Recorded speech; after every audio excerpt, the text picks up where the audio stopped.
Teman-teman sekalian, Jumat sore seperti ini antara asar ke maghrib ini disebut dengan nama Sa'ah Fatimiyah. Jam-jamnya Sayyidah Fatimah Zahra. Kenapa disebut seperti itu? Karena di jam yang seperti ini Sayyidah Fatimah Zahra itu beribadah kepada Allah Subhanahu wa taala dengan seindah-indahnya ibadah. Kenapa? Karena beliau tahu apa yang Allah Subhanahu wa taala turunkan pada jam-jam yang seperti ini. Jadi ini jam-jam di mana Allah Subhanahu wa taala, maksud saya jam di mana Allah Subhanahu wa taala banyak sekali menurunkan rahmat ridhonya kepada hamba-hambanya, dan juga banyak sekali menurunkan ampunan pada jam yang seperti ini. Dalam salah satu ucapan dari Sayyidina Ali Zainal Abidin, ada yang bilang ini ucapan Sayyidina Ali Zainal Abidin, ada juga yang mengatakan bahwa ini adalah ucapan Sayyidina Ali bin Abi Thalib. Ada juga bahkan yang mengatakan bahwa ini adalah ucapan dari baginda Nabi besar Muhammad sallallahu alaihi wasallam. Seperti ini ucapannya. Innallah khabba arba'an fi arba'in.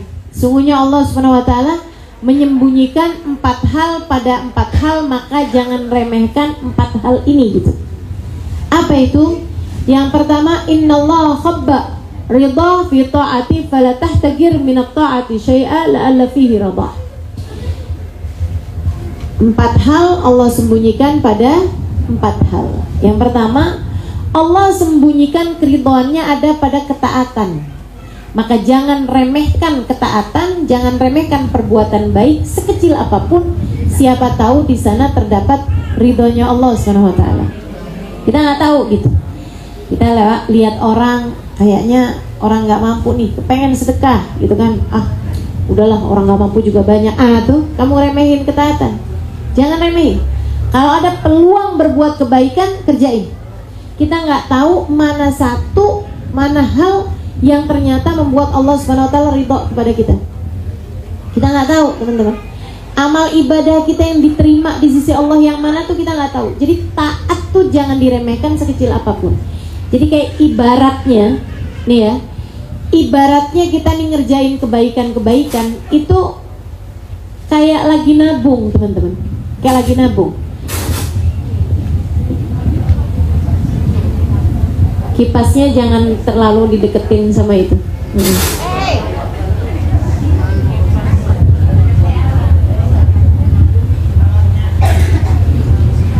Udah Bu, yang latah udah.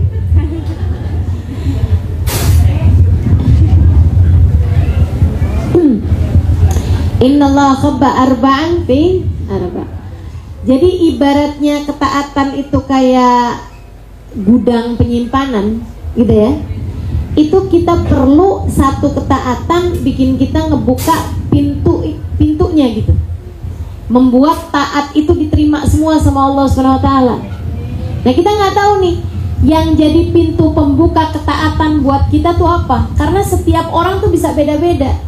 Yang satu diterima karena sholawatnya, yang satu diterima karena tahajudnya, yang satu diterima karena bakti sama orang tuanya, yang satu diterima karena sedekahnya, yang satu diterima karena mengasuh anak yatim, yang satu diterima karena ngasih makan kucing, yang satu diterima, kita nggak pernah tahu. Yang membuat kamu dirahmati, disayang sama Allah itu apa? Kamu nggak tahu.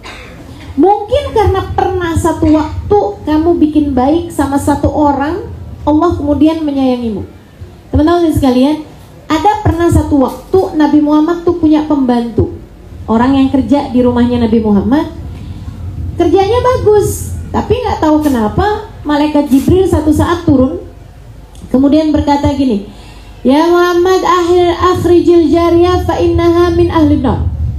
Wahai Muhammad, keluarkan budakmu itu, si pembantu rumah tanggamu itu, keluarin dari rumah, usir dia dari rumah kamu karena dia itu ahli neraka. Nggak pantas ada orang ahli neraka tinggal di rumah kamu, wahai Muhammad, keluarin.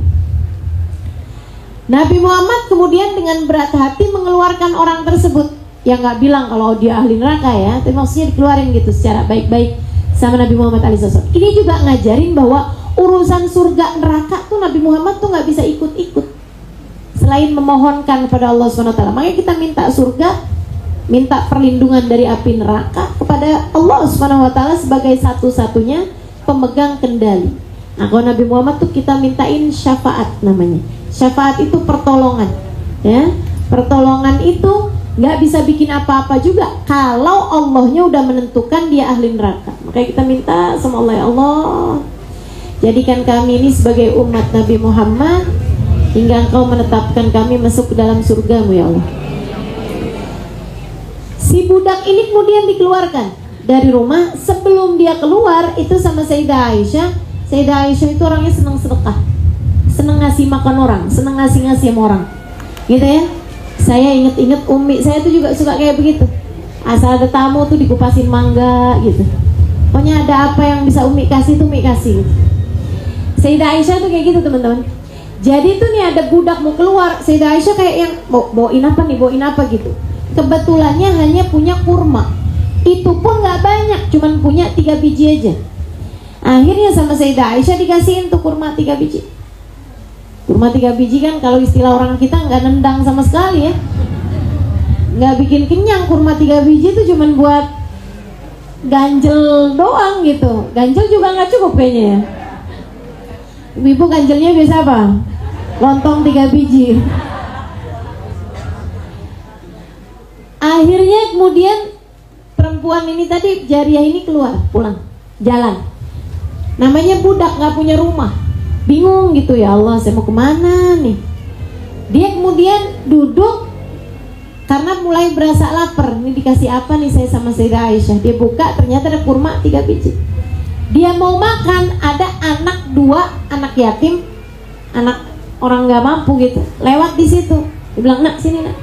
Kesian ngeliatnya anak, dikasih 1 kurma, yang satu kurma, yang satu lagi tinggal 1 biji kan. Dia mau makan 1 kurma. Anak 2 ini buru-buru makan tuh kurma.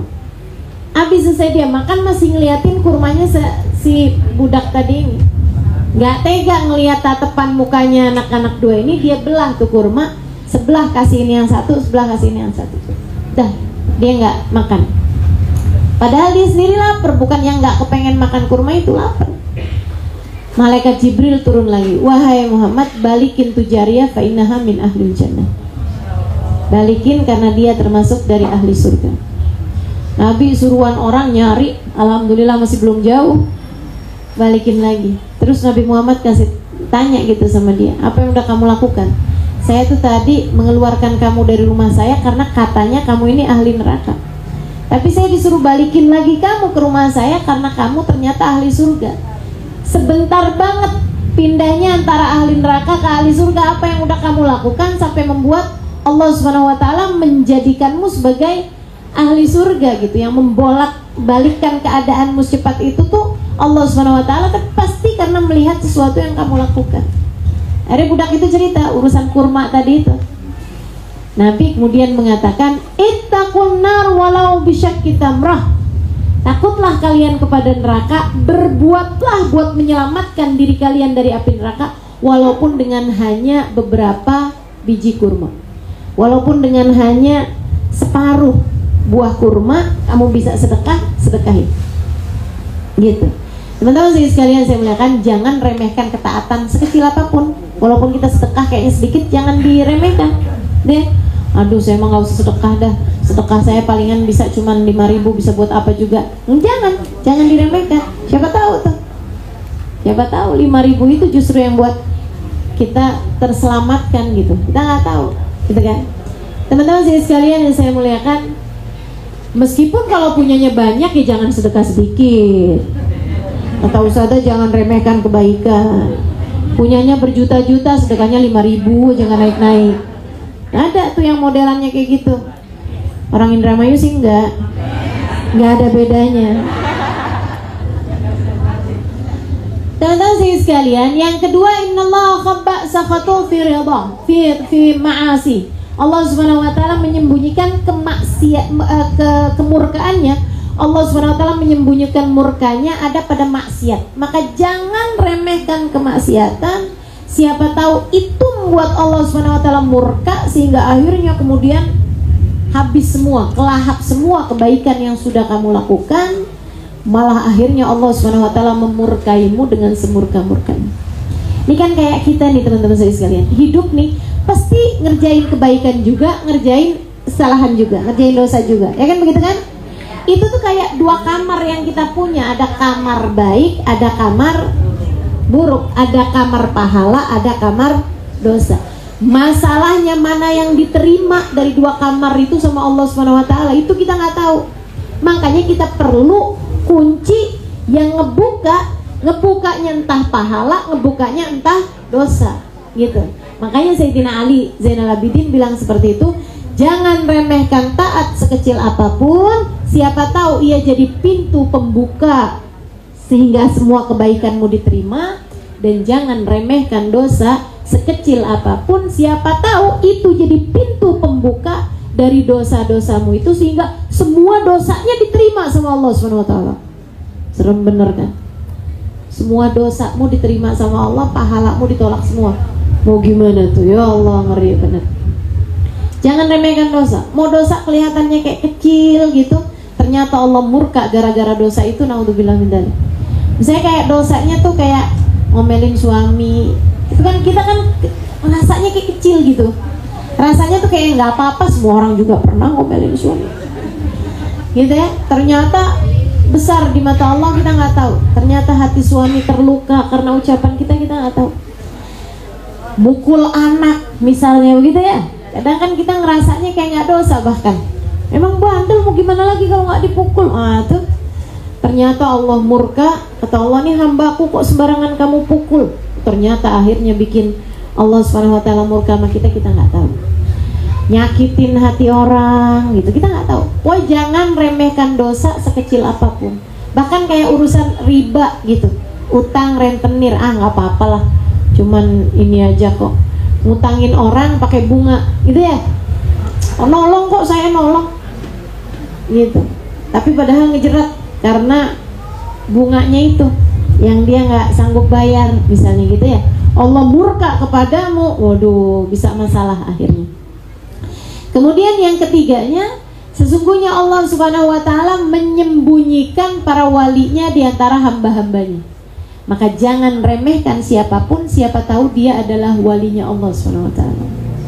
Kadang-kadang orang kayak bukan siapa-siapa gitu, tapi ternyata dia adalah seorang wali min auliyaillah. Saya pernah tuh kayak gitu. Saya bersama teman-teman dari anak Daruz Zahra, waktu itu belum banyak ya, paling 20-an, belum sampai 30 orang rasanya. Itu lagi ziarah. Jadi saya mondok dulu di Tarim, Hadramaut, Yaman, selama kurang lebih 5 tahun, 4,5 tahunan. Nah itu di sana tuh lagi masih awal-awal merintis, pondoknya masih baru, jadi anaknya masih sedikit gitu ya. Nah kita sering tuh ziarah gitu. Satu hari kami berziarah ke makamnya Habib Ali Habsyi yang di Haulin di Solo kemarin. Saya sama teman-teman lagi kita tengah-tengahan ziarah, baca maulid Habib Ali Habsyi. Rasanya seneng tuh ya, baca maulid Habib Ali Habsyi di hadapan makamnya Habib Ali Habsyi. Lagi enak-enak tuh kita baca maulid, lagi enak-enak, tiba-tiba datang perempuan masuk, badannya besar, bajunya kayak belel, kayak kumuh, compang-camping lah gitu ya. Tapi ya nggak compang-camping amat, cuma maksudnya kayak kelihatan bajunya jelek lah gitu, lusuh, bajunya lusuh. Dia masuk, assalamualaikum warahmatullahi wabarakatuh, man anten gitu kan, siapa nih kalian gitu. Kita jawab waalaikumsalam warahmatullahi wabarakatuh. Banat Daruz Banat Daruz Zahra, dia bilang. Oh kalian Banat Daruz Zahra ya, mudah-mudahan Allah kasih rezeki yang banyak, mudah-mudahan kalian. Waktu itu dia doa kayak gitu, saya nggak lagi doa sekarang. Nggak usah diaminin, asal ada urusan rezeki aja amin.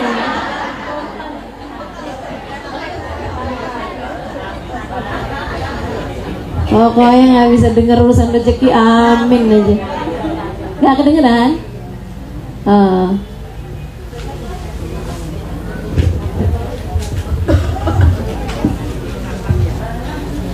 Teman-teman sekalian, akhirnya sampai mana tadi? Ya dia, ya amin. Dia doa urusan rezeki. Nah biasanya mohon maaf nih ya, kalau orang Indonesia kalau minta-minta kan memang sedekahnya bu gitu, langsung ngomong gitu ya, nggak pakai kode-kode. Nah kalau orang di Tarim, asal dia warga Tarim, orang Tarim tuh walaupun semiskin apapun mereka nggak akan minta-minta. Paling mentok tuh, misalnya mereka mau minta, itu ngomongnya tuh kayak gitu, ngedoain urusan rezeki gitu. Jadi kalau kita deketin orang terus bilang mudah-mudahan rezeki kamu luas, itu artinya dia lagi mau kode-kode gitu. Nah tuh, ini makanya ibu-ibu tuh jangan suka kayak begitu tuh, apalagi kalau pas ketarim gitu ya, doain dong baba biar saya rezekinya luas, bisa dikasih tuh kamu tuh, dikirain kamu lagi ngemis. Jadi dari dia ngomong urusan-urusan rezeki itu, saya jadi punya pikiran gitu, oh ini orang mau minta-minta gitu. Tapi saya tuh jujur aja, dia masuk terus dia ngomong-ngomong doa-doa gitu, kayak ngeganggu kami yang lagi baca maulid gitu rasanya. Rasanya tuh kayak yang kita yang lagi enak-enak nih gitu kan ya, lagi enak-enak ziarah, lagi enak-enak baca maulid gitu di depan Habib Ali Habsyi, kok ini digangguin sama orang ini gitu. Akhirnya dia pun duduk juga, karena dia lihat oh semuanya lagi pada mau baca maulid, dia duduk gitu. Dia duduk ikutan baca maulid. Maksudnya teman-teman tuh, ya udahlah kalau kamu mau minta ntar aja. Ini kita lagi enak baca maulid, ntar deh habis selesai mungkin kita bisa kasih gitu. Subhanallah, habisnya itu saya pun langsung khusyuk lagi baca maulid lagi gitu. Tiba-tiba teman sebelah saya, dia kayak astagfirullah. Ya Allah maaf ya Allah, astagfirullah. Saya tanya gitu, kamu kenapa? Dia bilang astagfirullah ya Allah kak, astagfirullah. Saya bilang kamu kenapa? Dia bilang saya barusan ini kak, dia masuk, itu saya kayak ada perasaan, ini orang kayak mau minta-minta gitu. Saya ngerasanya kayak saya terganggu gitu dengan kehadiran si perempuan tadi ini. Saya dalam hati mikir, alhamdulillah bukan cuma saya. Karena kan seenggaknya suutan bareng-bareng lumayan kali ya. Dosa ditanggung bersama. Terus saya bilang, terus kenapa? Barusan nih kak, tiba-tiba saya ketiduran. Dia bilang, saya lihat Habib Ali Habsyi keluar nemuin perempuan itu. Sambil Habib Ali Habsyi bilang, waalaikumsalam warahmatullahi wabarakatuh. Sebutin sama Habib Ali Habsyi namanya. Dia bilang, ahlan wa sahlan, alhamdulillah. Ente datang alhamdulillah, dengan keberkahan kamu nih anak-anak Darul Zahra semuanya saya terima ziarahnya. Saya langsung yang emang dasar Halimah kagak ngerti-ngerti, nggak pinter-pinter ente, masya Allah luar biasa banget teman-teman. Maka jangan remehkan siapapun, kita nggak pernah tahu yang wali siapa, kita nggak pernah tahu yang doanya mustajab siapa. Kita nggak pernah tahu yang disayang sama Allah tuh siapa. Kita nggak pernah tahu. Jangan remehkan siapapun. Siapa tahu dia adalah seorang yang punya nilai yang besar di mata Allah Subhanahu Wa Taala. Jadi tadi yang pertama, jangan remehan taat siapapun, sekecil apapun. Siapa tahu di sana terdapat ridhonya Allah Subhanahu Wa Taala. Yang kedua, jangan remehkan dosa. Sekecil apapun, siapa tahu di sana terdapat murkanya Allah Subhanahu wa taala. Yang ketiga, jangan remehkan orang. Siapapun orangnya, siapa tahu dia adalah kekasih Allah Subhanahu wa taala. Siapa tahu dia orang yang disayang sama Allah Subhanahu wa taala. Yang keempat, Allah menyembunyikan saat ijabah pada malam atau hari Jumat. Ini hari Jumat nih kita nih. Dari mulai kemarin habisnya maghrib tadi malam ya. Habis maghrib sampai nanti datang maghrib lagi, ini malam Jumat ke hari Jumat. Ini Allah Subhanahu wa taala sembunyikan saat mustajab doa. Tidak berdoa seorang hamba muslim, seorang hamba perempuan muslimah pada waktu yang bertepatan dengan ijabah doa tersebut, kecuali doanya pasti diijabah Allah Subhanahu wa taala, apapun aja doanya. Jadi kalau udah menepati saat ijabah doa, Allah nggak ngelihat kamu kayak gimana, Allah nggak ngelihat rupamu, Allah nggak ngelihat ibadahmu, Allah nggak ngelihat akhlakmu, Allah nggak ngelihat apa, asal nepatin waktu ijabah doa, Allah kabulin semua doanya. Itu adanya pada malam atau hari Jumat. Nah ini para ulama mengatakan pindah-pindah katanya. Waktunya tuh pindah-pindah. Misalnya Jumat ini siang, Jumat berikutnya lagi sore, Jumat berikutnya lagi malam, Jumat berikutnya lagi pagi, Jumat berikutnya lagi habis subuh. Bisa ganti-ganti kapan aja. Nggak tahu kita jamnya kapan, gitu ya. Makanya jangan remehkan malam Jumat atau hari Jumat. Siapa tahu itu ngepasin waktu ijabah, sehingga Allah SWT kemudian mengijabah apapun aja doamu, apapun aja ketaatanmu diterima sama Allah SWT. Gitu. Nah, teman-teman sekalian, para ulama mengatakan paling mungkinnya pada 3 waktu. Paling banyak terjadinya waktu ijabah doa pada malam atau hari Jumat itu pada 3 waktu yang paling banyak. Yang pertama pada tengah malam jelang subuh. Jadi sepertiga malam yang terakhir malam Jumat. Nah, itu banyak diantara para ulama yang mengatakan ya adanya di jam seperti itu. Karena memang jam seperti itu adalah jam mustajab doa. Pada hari yang lain aja mustajab doa di jam seperti itu, apalagi pada malam Jumat. Kemudian waktu yang kedua, fa'alaihi aktsarul ulama, banyakkan para ulama mengatakan di waktu yang kedua ini, yaitu inda sa'id al-khatib alal mimbar, ketika imam naik di atas mimbar. Gitu. Terutamanya lagi di antara 2 khutbah. Nah, itu waktu mustajabnya berdoa. Gitu ya. Kita nggak ikutan Jumat, gimana Ustazah? Memang nggak perlu, kalau perempuan nggak usah ikutan Jumat. Ya kan, bikin kaget tar. Sebelah punya jenggot, sebelah lagi punya kumis, pas noleh lah jilbaban. Mukena gitu kan. Nggak boleh ya, nggak usah. Karena kita memang di sini di Indonesia nggak terbiasa perempuan untuk sholat Jumat. Jadi nggak usah sholat Jumat bagi perempuan. Nah, teman-teman sekalian, terus gimana nih kita? Ya kita asal tahu aja. Yang penting kalau udah masjid yang paling dekat dengan daerahmu udah mulai imamnya naik ke atas mimbar, ya berarti itu adalah merupakan waktu mustajab untuk berdoa. Perbanyaklah berdoa pada jam-jam yang seperti itu. Gitu ya. Nah, teman-teman sekalian, waktu yang terakhir nih para ulama mengatakannya, waktu yang terakhir adalah di jam sekarang ini nih. Ba'da asar hari Jumat jelang-jelang ke maghrib, jam-jam 5, hampir-hampiran jam 5 seperempat, gitu ya. Itu waktu paling mustajabnya berdoa pada hari Jumat ini. Dan ini pendapat dari banyak juga ulama, karena mereka melihat di jam yang seperti ini Sayyidah Fatimah tuh nggak bisa diganggu.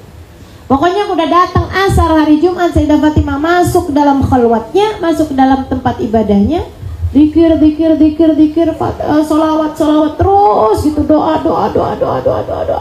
sampai maghrib. Udah maghrib beliau keluar tuh matanya udah sembab. Kenapa sembab matanya? Nangis. Teman-teman saya sekalian, nangisnya minta apa kira-kira Sayyidah Fatimah ini nangis kenapa nih? Karena habis khusyuk berdoa. Doanya doa minta apa? Menurutmu minta suami biar gak kawin lagi? Enggak. Sayyidah Fatimah doa minta ampunan Allah ya.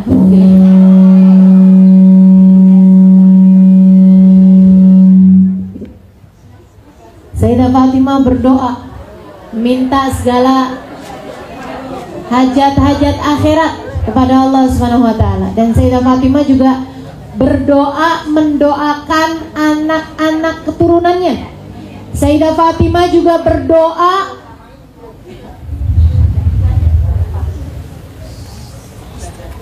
Sayyidah Fatimah juga berdoa memohon ampunan Allah kepada seluruh umat Nabi besar Muhammad SAW, baik yang pada zaman itu ataupun terus sepanjang zaman.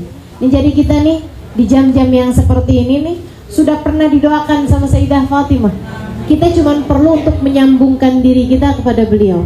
Makanya yuk kita amalin apa yang biasa diamalkan oleh Sayyidah Fatimah.